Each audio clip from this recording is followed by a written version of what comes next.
Hi, I'm Daniel Lane-Standig, and this is Innovation 19. By 2050, the world will be urban. Nearly 70% of the world's population will live in cities, many of them megacities with populations of more than 10 million. Moving people around each megalopolis will be a huge challenge. The average traffic speed in central London has fallen to about 7 miles per hour, around the same speed it was 150 years ago, in the days of the horse and cart. But city planners are working on solutions to the gridlock. You've been listening to Maya Palmer, a senior reporter for the Financial Times, talking about what your commute will look like in 2050. And that's what we're talking about today on Innovation 19.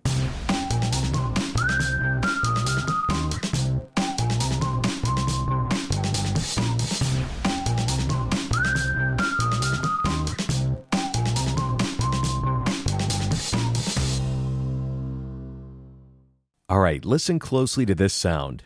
Is it ringing any bells for you? Ladies and gentlemen, this is our final boarding call and the doors will be closing soon. Please board quickly and safely. Our monorail will be departing momentarily. Thank you.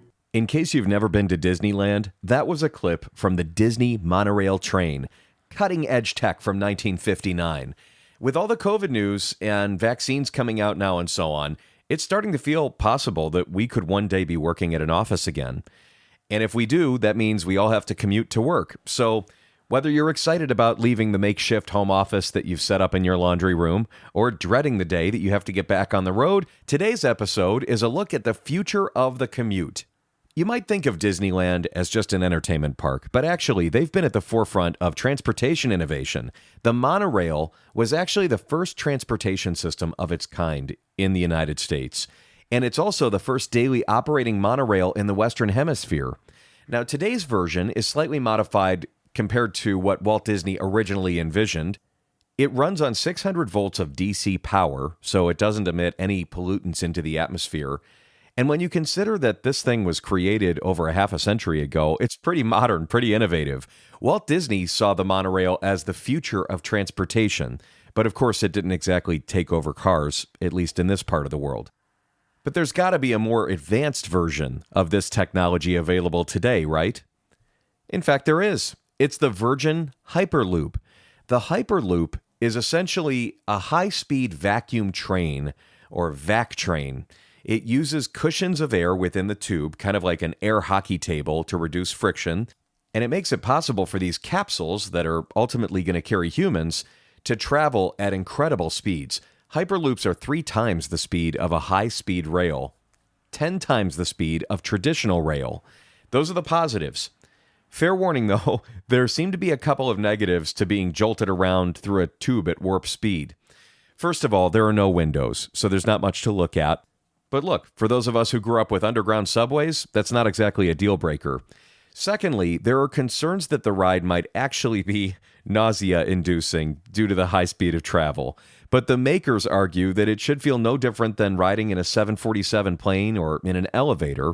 That remains to be seen or felt. Finally, the cars are compact. Luggage for passengers would have to be limited, making this a poor replacement for flying. But the Hyperloop, which was created after Elon Musk wrote this alpha paper about it in 2013, was never intended to replace air travel over long distances. He actually explains himself how he envisioned this in an interview with CNN. It is a special case solution because once the distances get long, then the amount of time that an aircraft takes to ascend and land, which is most of what it does in a 500-mile trip, that percentage declines, and then it's better to just use aircraft. So if you can stomach the speeds, the Hyperloop might be perfect for a no-luggage work commute. Elon Musk's original project that would connect San Francisco to Los Angeles with 350 miles of track, he said could be built for the tiny cost of $6 to $7 billion.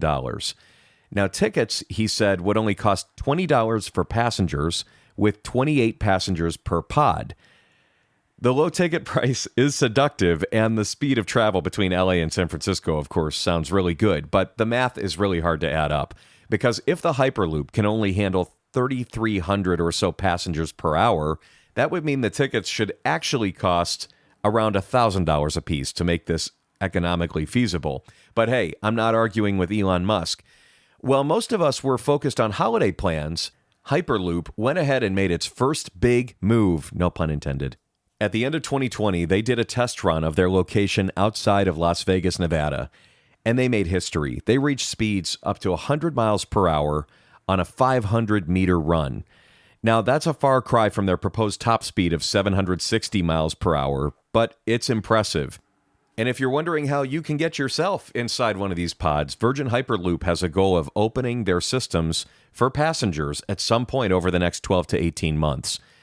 Once we're allowed to travel, why stop at a commute from San Francisco to Los Angeles in a big tube? I mean, one of my very favorite types of theoretical travel, as we think about the future of travel, is the concept of the underground vacuum train underneath the Atlantic Ocean. Now, if you haven't heard about this, there's a vision to create this tube across the Atlantic that'll run from London to New York in just a few hours. Imagine that. Your daily work commute could be more than just international. You could be transoceanic. Now, the Transatlantic Tunnel project is not just a pipe dream. Sorry, it's like Dad Pun Day here. But really, the Transatlantic Tunnel project is just very costly, dangerous, and the infrastructure concerns are really concerning. Global warming trends affecting oceans could affect the integrity of the tunnel, and we don't really have a detailed topographical map of the ocean floor the way that you might think we would. That's changing all the time, and it could certainly change in a year's time while something like this is under construction. So for now, traveling on land, particularly in the Hyperloop, seems like the best option for quick vacuum train travel. By the way, not sure I mentioned this, but the vacuum train between LA and San Francisco is supposed to last only 43 minutes, which is over twice as fast as traveling by air. Now, as life goes faster, the future and the speed of the car commute is also changing.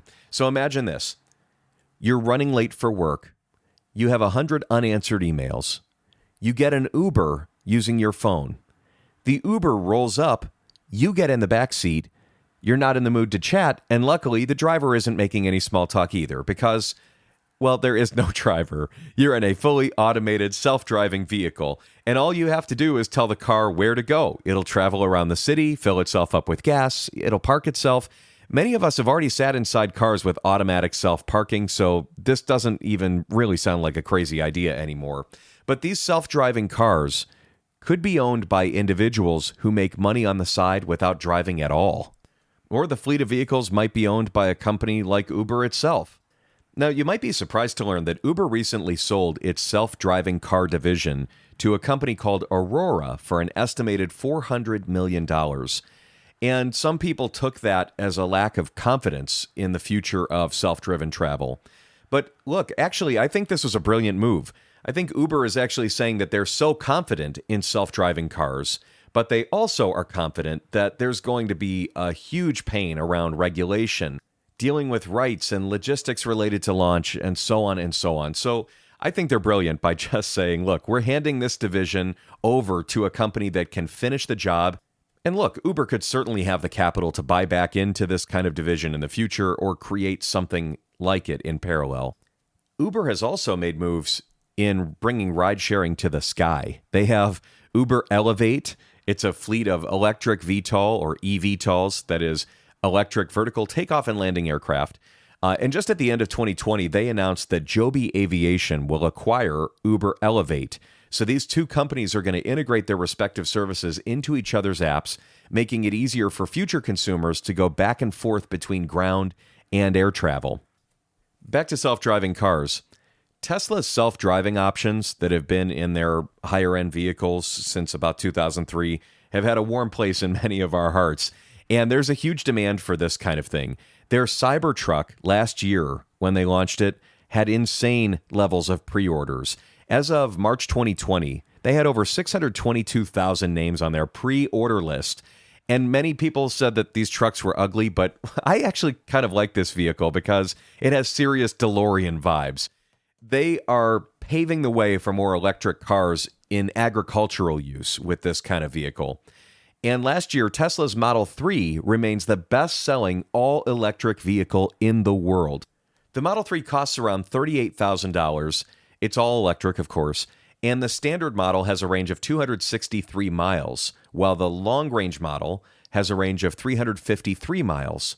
Now, there are definitely naysayers who say that the creation and disposal process of electric car batteries is ironically bad for the environment.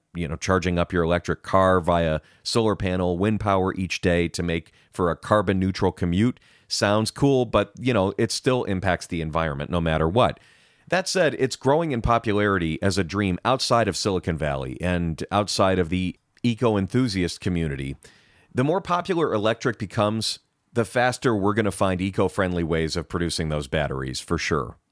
Now, thankfully, our trusty, now fairly ubiquitous hybrid cars are also growing in popularity. In 2019 to 2024, the combined annual growth rate for hybrid vehicles is set to grow by 10.23%. A lot of that is due to government incentives also.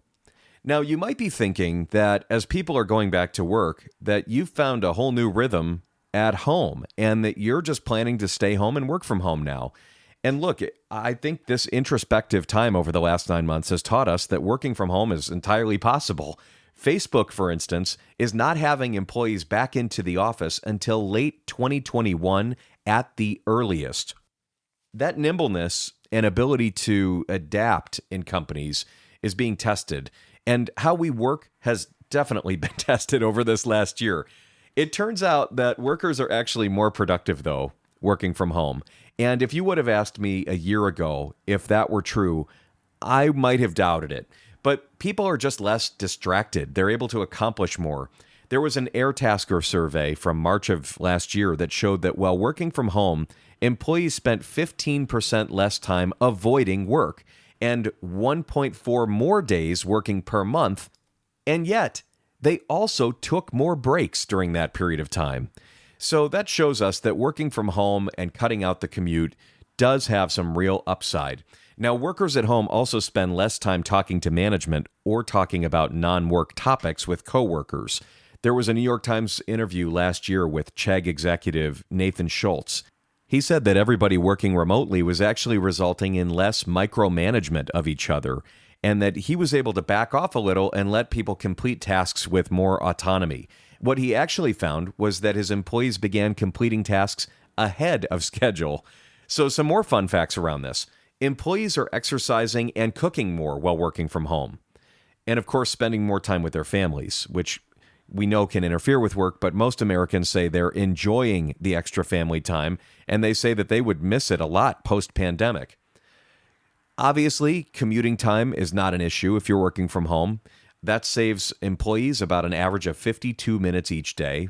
Per the Washington Post in 2018, the average American worker spent 9 calendar days or 225 hours commuting.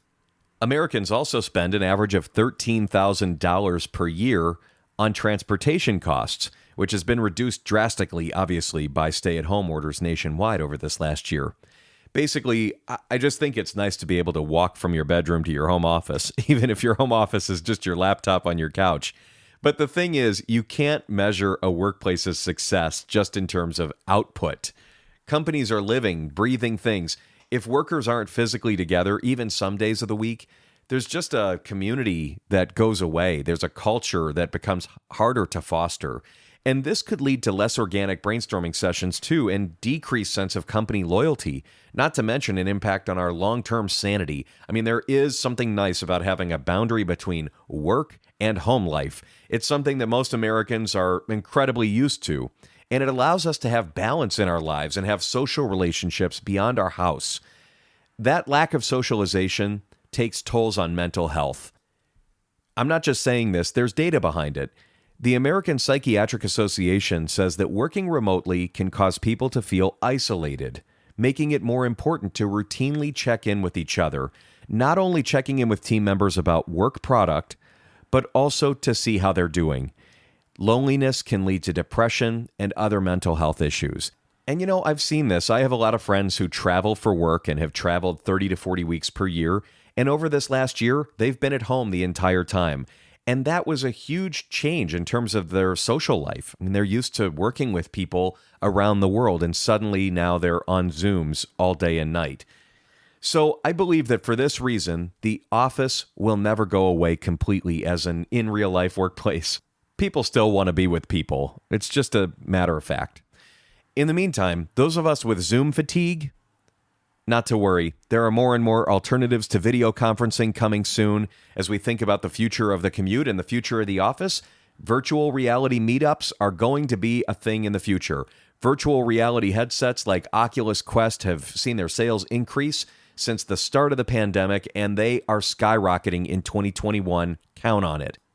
Hanging out virtually in programs like AltSpace might not hold the same charm as bumping into your coworkers in the office or striking up a casual water cooler conversation, but it is a nice way to reconnect with colleagues in a less flat-screened way. And there are also, of course, virtual work parties that will be more and more a thing in the future. I never would have thought that a virtual party could actually be fun, but I'll tell you, we did a holiday Zoom party at Futuri this year. It was a blast. We played some games. It was very funny, but I really did miss seeing people in person. There are companies now like Little Cinema that are hosting virtual events for businesses to allow a more fun networking experience than a random Zoom. Bloomhouse had an interactive experience in October of 2020 called Welcome to the Bloomhouse, BLUM. They created an entire video game-like architecture that made virtual connections fun and cool. Using their computers, guests could explore a haunted house filled with actors performing in real time. They could see the participants via webcam. People could collaborate on solving a mystery, and they also had to unlock a code to enter their secret attic of the house. Normally, Bloomhouse holds a huge in-person event every Halloween in LA, but this was a safe, exciting alternative that allowed colleagues and friends of the company to explore a house together without ever leaving their own. So whether you're planning on going back into the office one day or permanently setting up shop at home, one thing's for sure, people refuse to stop innovating, and people will never stop collaborating and wanting to see each other.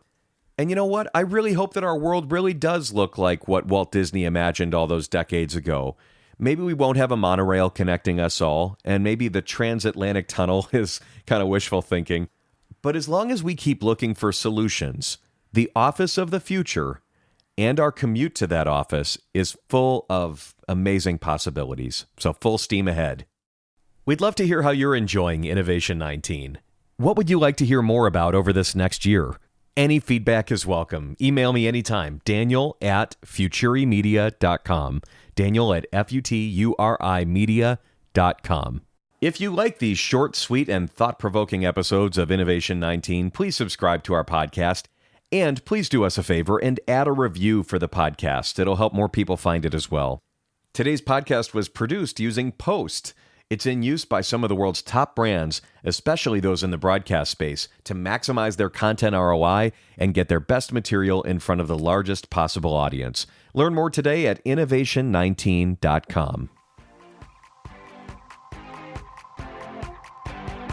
I'm Daniel Anstandig.